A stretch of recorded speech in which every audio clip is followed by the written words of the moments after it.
സംഖ്യാപുസ്തകം അധ്യായം 5. യഹോവ പിന്നെ മോശയോട് അരുളിച്ചെയ്തു, സകല കുഷ്ഠരോഗിയും സകല സ്രവക്കാരനെയും ശവത്താൽ അശുദ്ധനായ ഏവനെയും പാളയത്തിൽ നിന്ന് പുറത്താക്കുവാൻ ഇസ്രായേൽ മക്കളോട് കൽപ്പിക്കുക. ആണായാലും പെണ്ണായാലും അവരെ പാളയത്തിൽ നിന്ന് പുറത്താക്കണം. ഞാൻ അവരുടെ മധ്യേ വസിക്കയാൽ അവർ തങ്ങളുടെ പാളയം അശുദ്ധമാക്കരുത്. ഇസ്രായേൽ മക്കൾ അങ്ങനെ ചെയ്തു. അവരെ പാളയത്തിൽ നിന്ന് പുറത്താക്കി. യഹോവ മോശയോട് കൽപ്പിച്ച പോലെ തന്നെ ഇസ്രായേൽ മക്കൾ ചെയ്തു.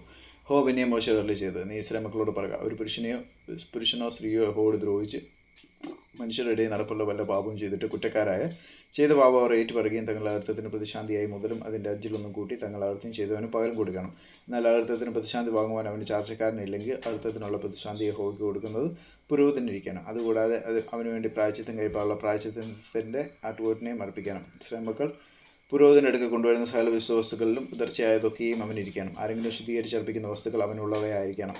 ആരെങ്കിലും പുരോഹിതന് കൊടുക്കുന്നതെല്ലാം അവനുള്ളതായിരിക്കണം. യഹോവ പിന്നെയും മോശയോട് അരുളിച്ചെയ്തത്, നീ ഇസ്രായേൽ മക്കളോട് പറയേണ്ടതെന്നാൽ വല്ല പുരുഷൻ്റെയും ഭാര്യ പിഴച്ച് അവനോട് ദ്രോഹിച്ച് ഒരുത്തൻ അവളോട് കൂടെ ചെയ്യിക്കും, അത് അവളുടെ ഭർത്താവിന് വെളിപ്പെടാതെ മറവായിരിക്കും, അവൾ അശുദ്ധയാകുകയും അവൾക്ക് വിരോധമായി സാക്ഷിയില്ലാതിരിക്കുകയും അവൾ ക്രിയയിൽ പിടിപെടാതിരിക്കുകയും ശങ്കാഭിഷം അവനെ ബാധിച്ച് അവൻ ഭാര്യയെ സംശയിക്കുക അവൾ അശുദ്ധയായിരിക്കുകയും ചെയ്താൽ, അല്ലെങ്കിൽ ശങ്കാഭിഷം അവനെ ബാധിച്ച് അവൻ ഭാര്യയെ സംശയിക്കുക അവൾ അശുദ്ധയില്ലായിരിക്കുകയും ചെയ്താൽ, ആ പുരുഷൻ ഭാര്യയെ പുരോഹിതൻ്റെ അടുക്കൽ കൊണ്ടുചെല്ലണം.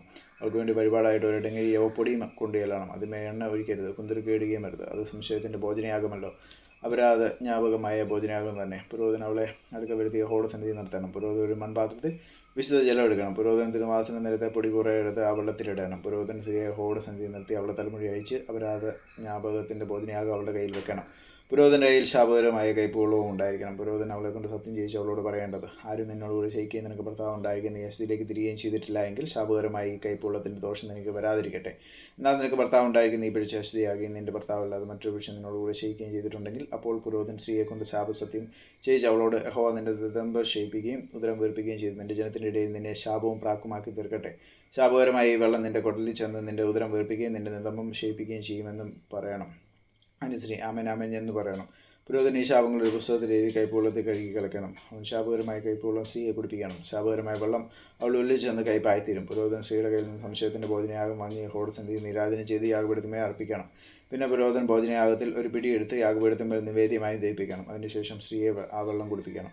അവൾ അശുദ്ധിയായി തൻ്റെ ഭർത്താവോട് ദ്രോഹം ചെയ്തിട്ടുണ്ടെങ്കിൽ അവളെ വെള്ളം കുടിപ്പിച്ച ശേഷം ശാപകരമായ വെള്ളം അവളുടെ ഉള്ളിൽ ചെന്ന് കൈപ്പായിത്തീരും. അവൾ ഉദരം വീർക്കുകയും ദന്തം ക്ഷയിക്കുകയും സ്ത്രീ തൻ്റെ ജനത്തിൻ്റെ ഇടയിൽ ശാപഗ്രസ്തിയായിരിക്കുകയും ചെയ്യും. എന്നാൽ സ്ത്രീ അശുദ്ധിയാകാതെ നിർമ്മലയാകുന്നുവെങ്കിൽ അവൾക്ക് ദോഷം വരികയില്ല, അവൾ ഗർഭം ധരിക്കും. ഇതാവുന്നു പാതിവ്രത്യ സംശയം സംബന്ധിച്ചുള്ള പ്രമാണം. ഒരു സ്ത്രീ ഭർത്താവ് ഉണ്ടാക്കി പിഴിച്ച് അശുദ്ധിയാകുകയോ ശങ്കാഭിഷം അവനെ ബാധിച്ച് അവൻ ഭാര്യയെ സംശയിക്കുകയോ ചെയ്തിട്ട് അവളെ യഹോവയുടെ സന്നിധിയിൽ നിർത്തുമ്പോൾ പുരോഹിതൻ ഈ പ്രമാണമൊക്കെയും അവളിൽ നടത്തണം.